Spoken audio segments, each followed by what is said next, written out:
Want the reward? Do the damn work. Challenge yourself. Inspire change.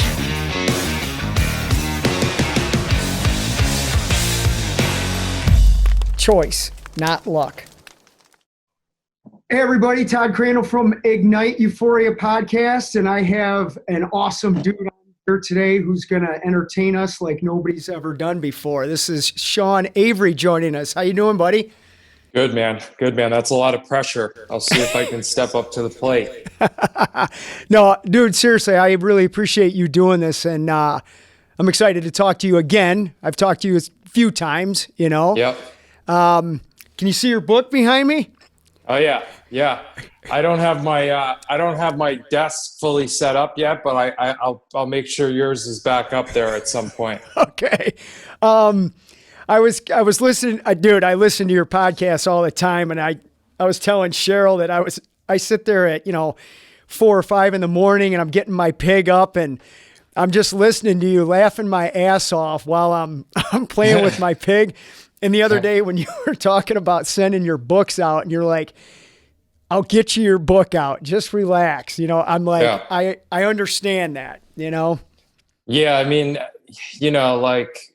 I think one of the things with social media that's dangerous is I like to interact with people when they send me comments, right? There's only so many that I can get to. But when you open that can of worms up, I think, and rightly so, people want, they want to talk. They have things to say. So it's tough to kind of answer and get into all of them, and some things fall through the cracks. But I think it's a much better way to operate than people that have social media who don't interact with the people that are following them. I mean, that's the whole point of it. Right. So, okay, I have a list of things I want to talk to you about, but you mentioning that right there, I do want to ask you this, and we are definitely going to talk about some hockey stuff. How do you handle the volume of people that must contact you? There's some good people everybody's a decent person, I think, but you get a lot of fans that appreciate everything you do. Yeah. That's one thing, but how do you handle the abuse? That's one thing I've wondered about you. Just how do you handle all the shit that people say? Yeah, I mean, I think that's kind of always been sort of fuel that I use. The negativity, like, it's funny. It's sometimes people have resorted because they can see like my patterns. Like I sometimes I'll respond to the person that's trying to take a shot at me versus somebody who's trying to just, genuinely like say hello. I think it's fuel for me. I don't know when it started. It started, I think, at a young age, but like, it's never been a deterrent. If I think that if I'm not upsetting people, or people aren't, if there's not friction between some of the things that I say, then I'm probably not being myself. So right. I think that just comes with the territory. I've always accepted that fact. And, I think there's some people that really take that stuff to heart. And then I think there's some people that, like myself, use it as fuel. I mean, one thing I do know is that if anyone takes the time on social media to attack somebody, they're probably, the root of the attack is probably the fact that there's some sort of jealousy, or that they're upset with themselves generally. Yep. Like, that's really what it comes down to. Because I've never gone on social media and sent somebody a message that I didn't know attacking them, unless it was provoked, right? Right. So I guess in a certain way I have some sort of empathy for those types of people, but I also like to call them on their shit. Right. I dig that. So I want to ask you this too, and it kind of translates into some hockey stuff as well. You talked about, that fuel, obviously making it to the NHL and the awesome career you've had and everything. Were you aware of that inner drive? I mean, when I was reading your book, you're talking about when you're a kid, you're playing, but where did it transfer or kick into this is what I'm doing, and I'm using everything for fuel to get me there. Yeah, I mean, I think it's interesting. Like I kind of tease my parents sometimes, and in the fact that, you know, by the time I was 15 or 16, I was so singular focused on becoming an NHL hockey player that, and my parents both are teachers, school sort of became an afterthought. Like I put all of my energy into becoming a hockey player. And I think I always ask them, like, how did you let me get away with that? Where school kind of became something that wasn't a priority to me. And I think that, you know, they don't really have any answer to the question, to my question. I think that I know the answer. I think that there was something inside of me at a young age, that probably around 11 or 12, where I decided that there was only one thing that I was going to do. And, you know, and I didn't have, and at that point, I'd say that the deck was stacked against me in certain areas. Like I wasn't a big kid. I wasn't, size was a big thing at that point. You know, but I don't know. There wasn't really a moment that a light switched on. It was kind of this thing where I believed that I could do something. And I think that, you know, my parents supported me and giving me everything that I needed to do that. But at the end of the day, it was all on me. And I kind of embraced that responsibility. And looking back on it, it was a very dangerous move. Like I put all my chips in one hand, and I was all in on something. But honestly, I think if you're all in on something and you make that decision and you really are all in, then at some point something's going to come out of it. You know, I love it. There's just, you know, maybe I wouldn't have become an NHL hockey player. Maybe I would have become a coach, because clearly 10 years or 12 years of all that hard work gave me some sort of skill in that line of work. Right. So I think that, hard work never goes to waste. There's no, you can't look at it like that. But yeah, I always kind of think about that. At what point did I make that decision? I don't know. You know, it's like sometimes I think I was 8 years old when I made that decision. Sometimes I think that decision was made for me by some sort of higher power. My dad played, so I think that there's something in the DNA that you're given, you know, that's passed down. Definitely. I think that had something to do with it. But, you know, being a parent now and knowing what I went through, I think you can just see something in somebody's eyes, and you just kind of know. What you just brought up, being a parent, you know, what if Nash comes to you and says the same thing? Dad, this is what I'm going to do, and I'm not going to school, and this is it. What do you do? Yeah, I mean, I definitely think that the way that I would position it with him is I would challenge him to do both, you know, because I think that looking back on it now, I could have absolutely have done both. And I think if I had have done both, it would have benefited me in the long run. I think it probably would have made me a better player. But, you know, I have that knowledge now. So if Nash came to me and I saw that look in his eyes, I would turn it into a challenge to him to be able to do both, because I think skills are like weapons. The more weapons you have, the more ability you have to defend yourself. So I think that, you know, we'll see. I hope that I'm faced with that question from him, because at least I'll know that he's determined to do something, right?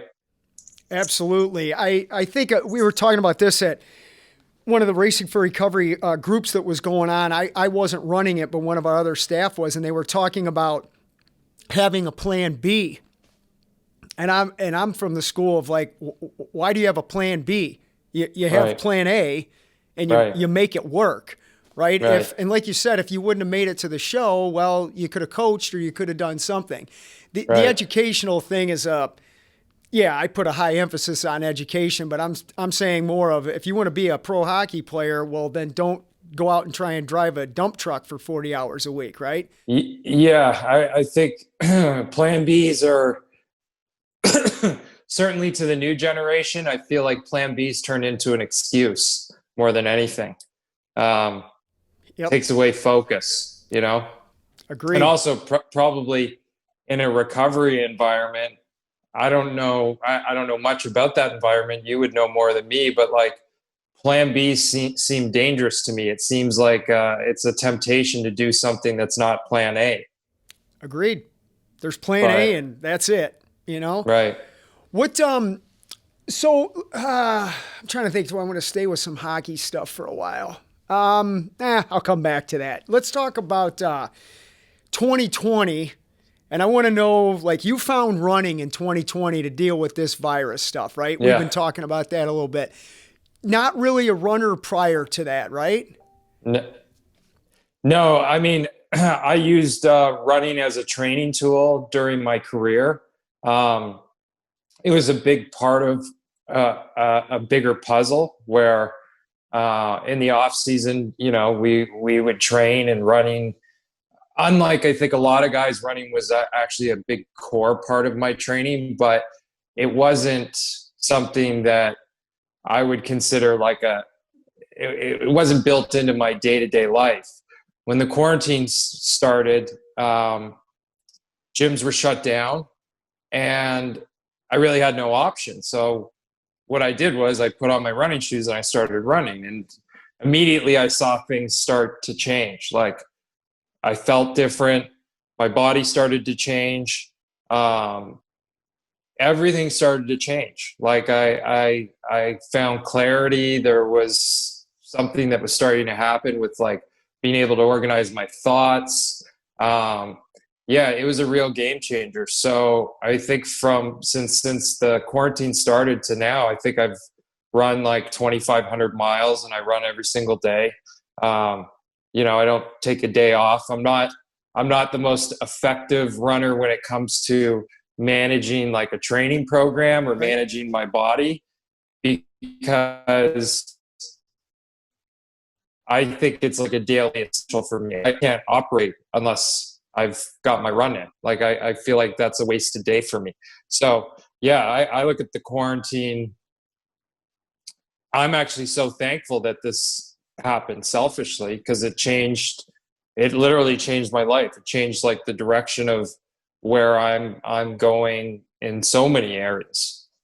I can totally relate to that. The running, I've played hockey, I've lifted weights, you know, I swim and bike a little bit or whatever, but running is the thing that gives me the most mental and emotional clarity that enhances everything else that I'm fortunate enough to do for the rest of the day.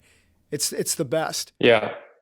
Yeah, totally. No, yeah, there's a, you know, you hear about the runner's high, and like, it's a real thing. There's no question about it. I mean, I feel it. And when I don't feel it, I don't feel good. And that's kind of my barometer on like whether something works or whether it doesn't work. 100%. I notice, you know, you've been talking a lot about our best defense against this whole virus is just being healthy, have a strong immune system. I interviewed a doctor this morning about this, and he kept saying the same thing. You know, the best, you know, offense is taking care of our health, or our best defense is just taking care of our health. You know, what's your take on, like, you know, the vaccines and all this stuff? Yeah, I mean, I think like we're being led by the blind. I mean, everything is a contradiction, or everything has so much irony baked into it. It's wild. We have a disease that, for the most part, attacks people that are obese or have some sort of cardiovascular issue, right?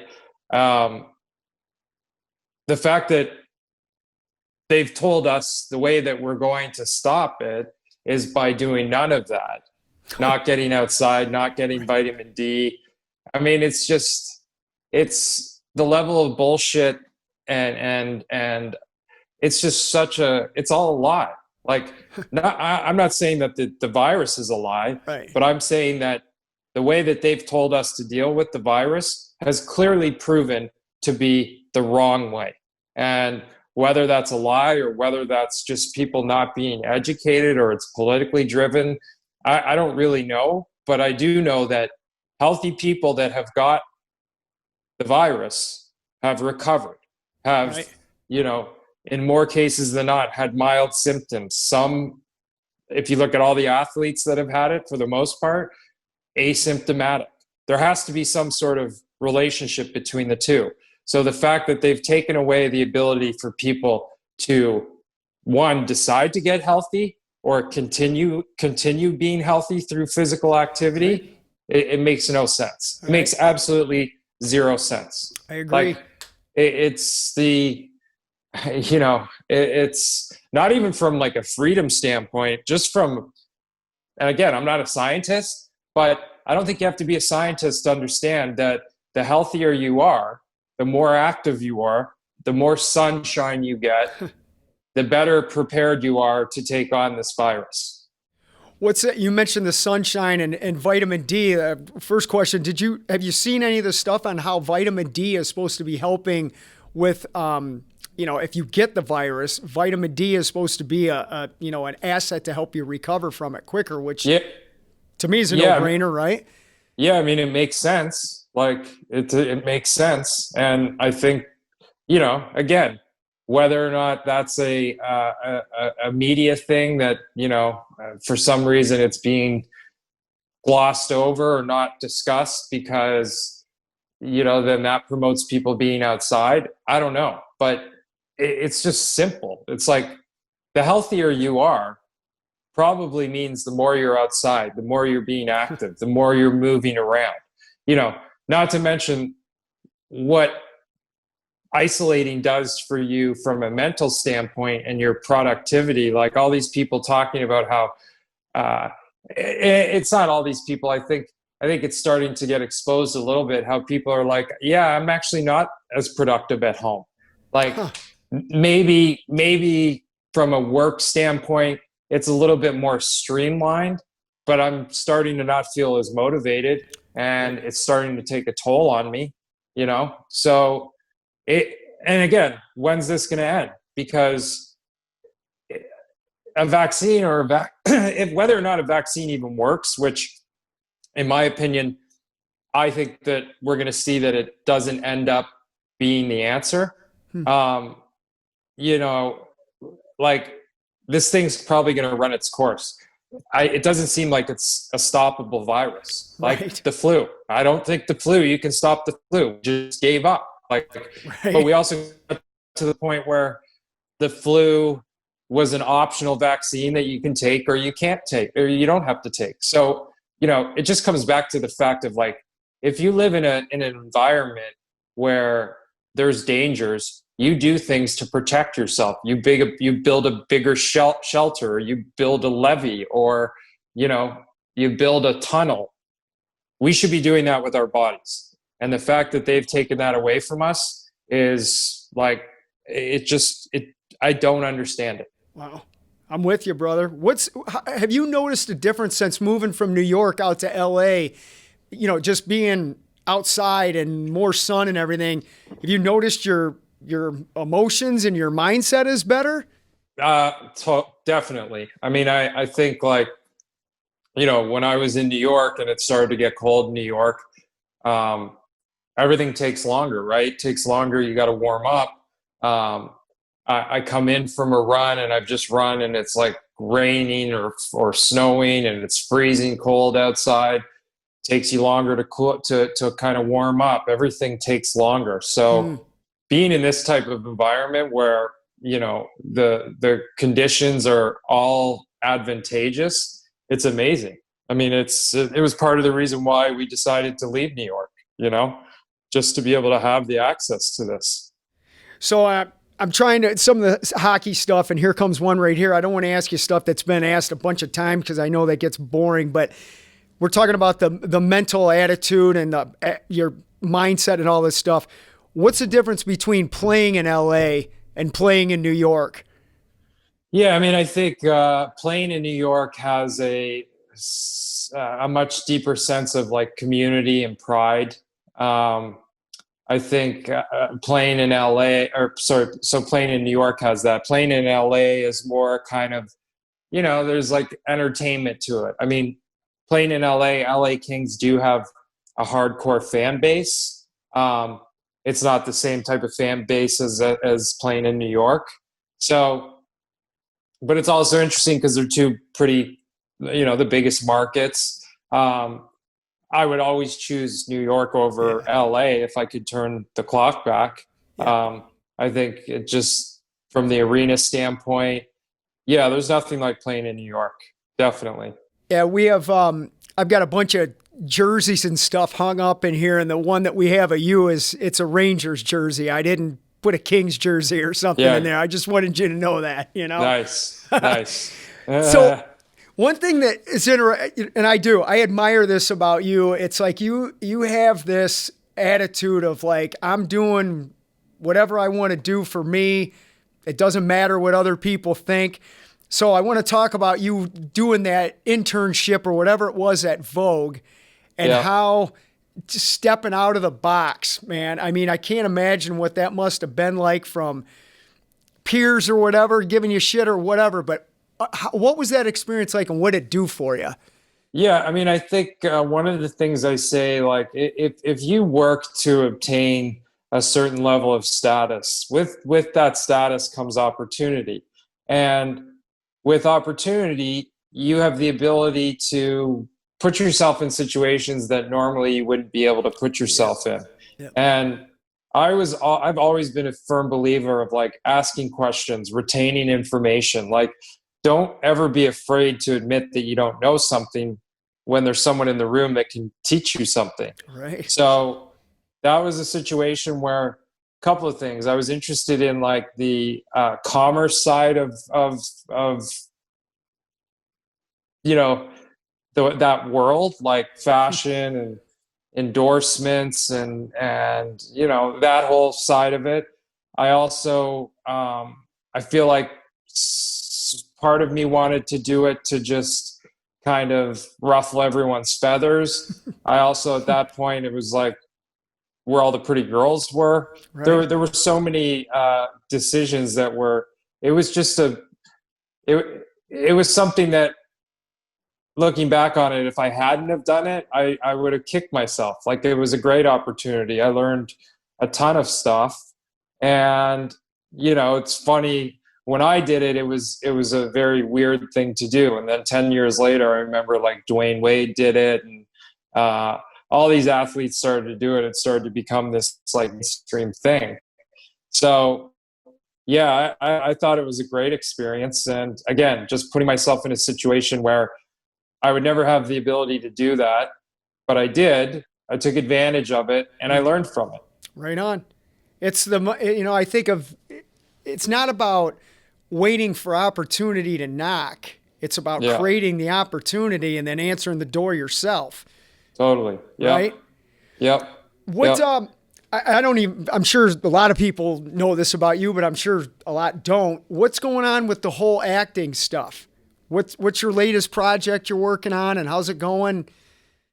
Yeah, so I mean, it's a little crazy right now because things are starting and stopping. I have I'm doing an FX, an AMC series that is starting in Boston in February. So I'm going to be there for a couple of weeks. It's actually a comedic type show.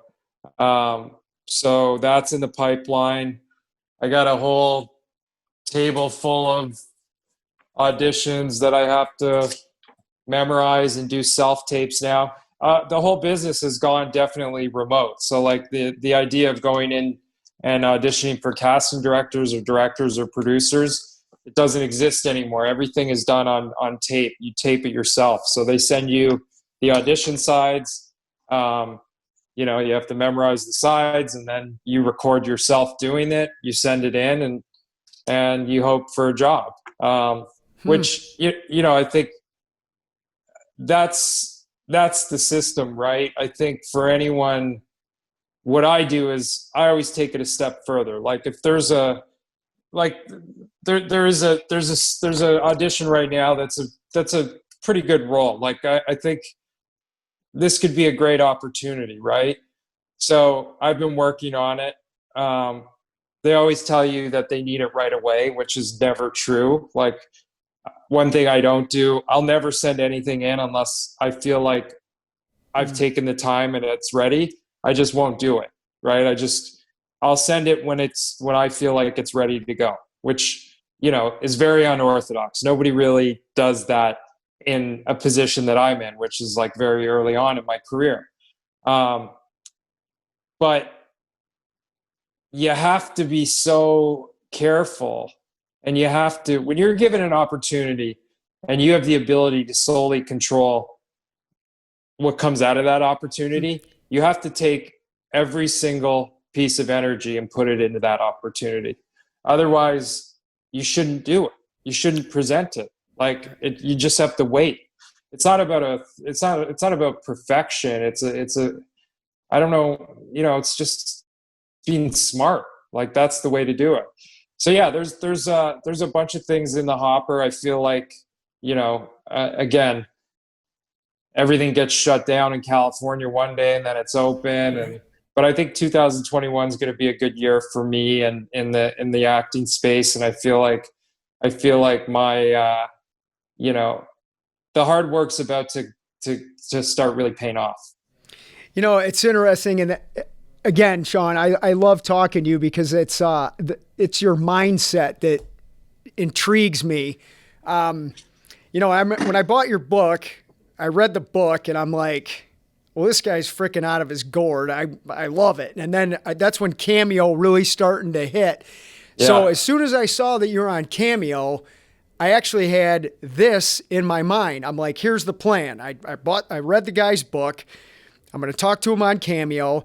Then I'm going to set up a time to video him. I'm going to talk to him about Iron Man, and I'm going to get him on my freaking podcast. And it's right? That's the thing. That's what's so interesting is like, if you're anybody, right, who has some sort of goal that you're trying to obtain, 20 years ago, obtaining these types of goals would be much more difficult. But now there's so many opportunities that if you can read between the lines and you can take advantage of things, you have access to people, you have ways to, you set those intentions, you map that out. It's exactly how it's played out, So, right. Yeah, I think like for anyone that says that there's no excuse to be able to obtain things that you want right. Nowadays. You have so many resources around you. It's actually kind of like a beautiful time to be alive in that sense. Right.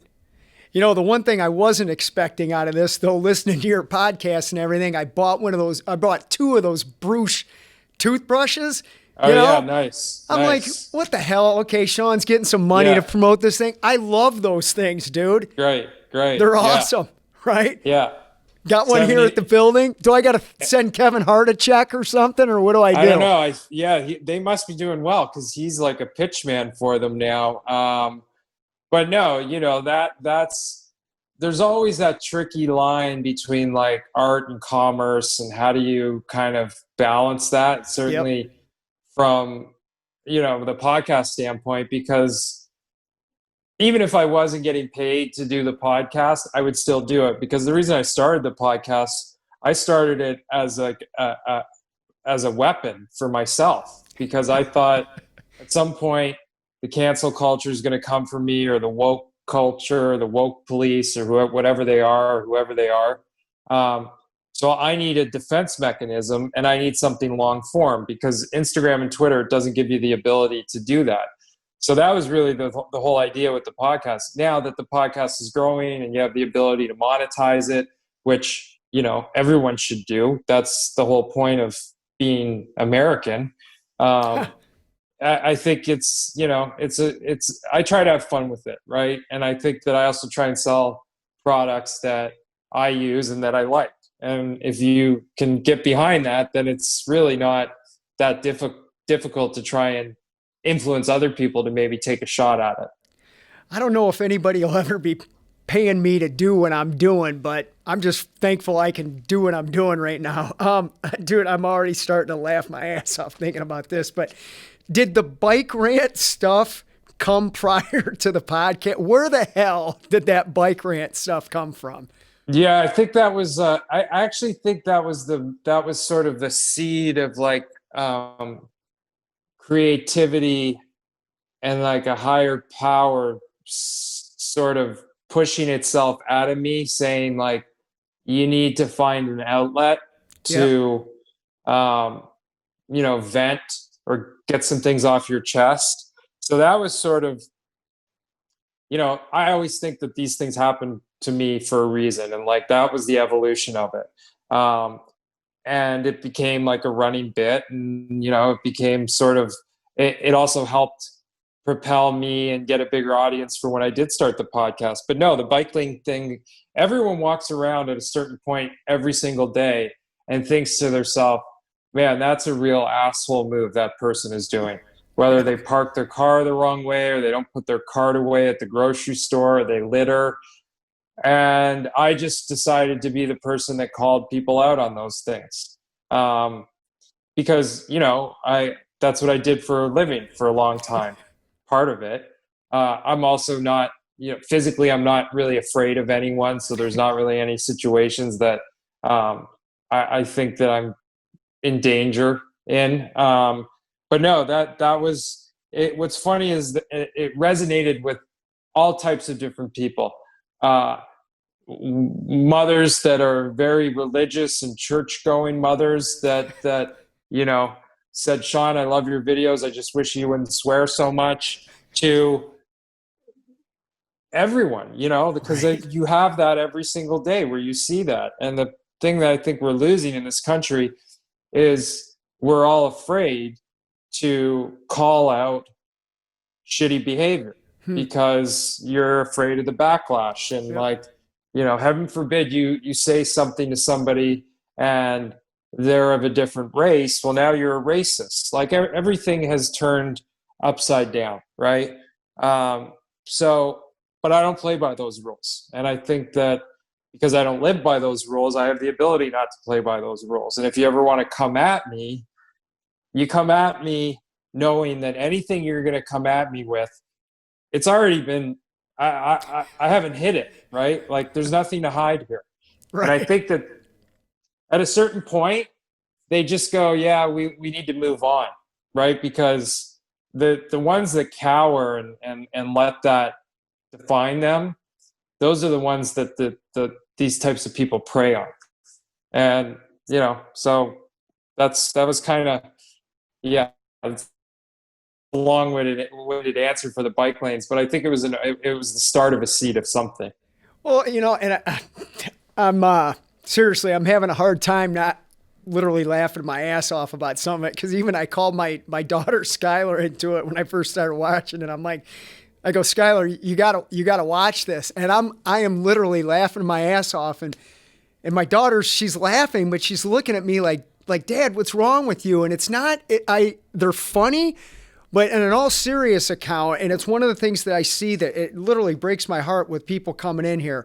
People who are battling addiction that come into racing for recovery, they have no self-worth whatsoever. And when I see you doing these things, I just see a dude that's confident, that's speaking his mind. And that's some of the stuff I try to get people in here. Say what's on your mind, man. You like this, you don't like that, you feel this, say it, because it's a sign of starting to feel important about yourself and good about yourself, Yeah. It also, it also puts you in a position sometimes where you have to back things up.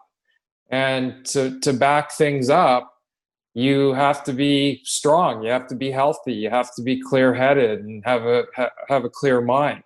So, like when I played, sometimes I know for a fact that there were times where when I felt like I was getting into a rut, I did something that I wasn't supposed to do, because I knew that was going to pour fuel on me, because I was going to have to back it up, right? Yep. Like self-sabotaging sort of, but for a purpose, which, it's not the healthiest thing to do, but I think I was doing it in a controlled environment and I had a pretty good grip on what I was doing. So yeah, you have to. That's why it's like the whole look good, feel good thing that we talk about. It's like, you got to look good, you got to feel good, you got to feel good, you got to look good. It's also related, and you have to be proud to be able to speak what's on your mind, and that's why we're here. So we were talking, you were mentioning, like, you had to mix it up for yourself to get that fuel going. And I know a lot of guys that have been in your role as, I don't know if I want to call you really an enforcer or not, because you were a player, but whatever. You did a lot of things out there. My question is this: when you're doing that for yourself, obviously it always carries over to your teammates and gets everybody fired up. Tell me what it was like to know that you had that, power's the wrong word. Ability is a better word. What's it like knowing you had that ability to really make a difference on the team? Yeah, I mean, I think that's what makes a team is like all these individuals have their own characteristics that they bring, right? I think players that understand that and don't try and step outside the box are the ones that, are effective. So it's definitely that sort of, I never looked at it as a burden, right? Like, I don't think guys that scored goals looked at goal scoring as a burden. I looked at it as an opportunity. So anytime those opportunities came up, like, I just seized it. I knew that was my moment and that I needed to step up. Like, that's what you're paid for. That's what being a good team guy is. That's why we play the game. So I never got afraid of those moments. And I always tried to take the best opportunity to execute them. And I think that it's all percentage based, right? Like, if your teammates trust that you get it done 85 to 90% of the time, then you're doing it the right way, right? Because you also have other things that are stopping you. You can't just say, like, okay, yeah, it's my turn, let me do that. You have to really fight through it, and it takes a lot of work. So, but I never looked at it as a burden. I always looked at it as an opportunity. What's the thing you miss the most about not playing anymore? I don't know. I always liked like the loneliness of being on the road and kind of like being in a hotel room and kind of having the freedom of being able to shut everything off, like on a game day or on a road trip. You're allowed to shut yourself off from the outside world. Like, that's encouraged, right? Yeah. So you get to just kind of disconnect. I think that's the one thing that I miss the most about it. You don't have to answer any phone calls. You don't have to be anywhere. It's like everyone knows, okay, there's a game today, you're off the grid. I think that's the one thing I miss the most. Yeah, in today's society, that doesn't happen. You know? Exactly. What I know we've talked a little bit about your possible desire of coming into multi-sport, as they say, but since we've talked last, are you still pondering to come over with the big boys or what? Yeah, as soon as this thing is like done and I can get on a plane and meet you somewhere. I'm definitely I'm ready to kind of, whether it's a triathlon or I don't know, but yeah, I think that's the evolution of like what I'm doing. I need to challenge myself and take the next step. It's all about stepping stones, and I need to take that next step. So I'm ready. You're gonna have to take it easy on me on me though. No, it's like I already know you're gonna be there. It's just a matter of when. It's what happens. You get into running, and it's just okay, and it just keeps going. I think I told you I'm gonna do if it happens, but Ironman Oceanside in San Diego. I'm coming out at the end of March. Oh, well, that's right down the road. So. Right. We'll hook up for that. Yeah. It'll be good. Yep. Yeah, you're gonna have to start, I got to figure out what I got to start working on. So that's yeah, we can figure that out. But yeah, I'll do that. Totally. I'm in. It's good, man. It's fun. What else did I wanted to ask you about, man? Well, here's a kind of a weak question, but I'm seriously interested in it. How do you take 2020? What are you using from that year and turning it into something productive for this year? Just total clarity. Like I saw my path come to life in 2020, like through a dark time for most of us. Like, I'm excited about being able to move forward. Like, anything moving forward now is gravy, right? As long as I keep doing my work and putting the work in. So I'm ready. And in the meantime, I just keep going and doing what I'm doing and doing the same thing that got me through, a pretty shitty time for all of us. So I look at it as like, it's all gravy, no matter what. This reminds me of training camp or preseason. It's like you're training, you're preparing for the season to get going. Yeah. It's just a question of when it's going to get going, Exactly. Yep. That's a perfect analogy. Well, I've hit you up with a lot of stuff. Before I let you go, is there anything you want to ask me? Something that's been going through your head at all? No, I mean, I think listen, I've started to I understand what you guys are doing over there. I think you do a special thing, and I think that through this, listen, I remember hearing it, is the cure worse than the disease? There's a lot of people that are struggling that aren't struggling with COVID-19, that are struggling with everything because of it. And I think, yourself and your team and what you guys are doing over there and all the other facilities across the country, that's what's important. And, we should be finding ways to give you guys more money to be able to do that and help people, because people need help right now. So I just say, yeah, I notice it. I appreciate it. I'm glad that we're in each other's atmospheres and we just keep going. Right. I appreciate that, man. It's like, even again, talking to you is another example to me of the Racing for Recovery slogan. It's like, with sobriety, anything is possible. Yeah. Back when I was, living in my car, smoking crack or whatever, it's like somebody was said, yeah, you're going to be talking to Sean Avery in 30 years. I'd have been, yeah, you're crazy, Right. And I truly mean that. People can literally do anything they put their mind to, man. But you gotta put some work in. It's not going to get handed to you.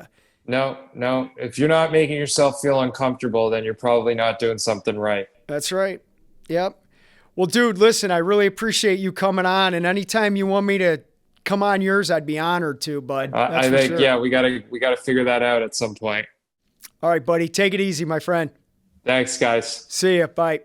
Until next time, everybody, thanks for tuning in to another episode of Ignite Euphoria. Check out more episodes on our YouTube channel. And if you or a loved one is battling substance abuse or any form of self-destruction, check out Racing for Recovery at our website, racingforrecovery.org, or call us at 419-824-8462. Remember, with sobriety, anything is possible. See you next time.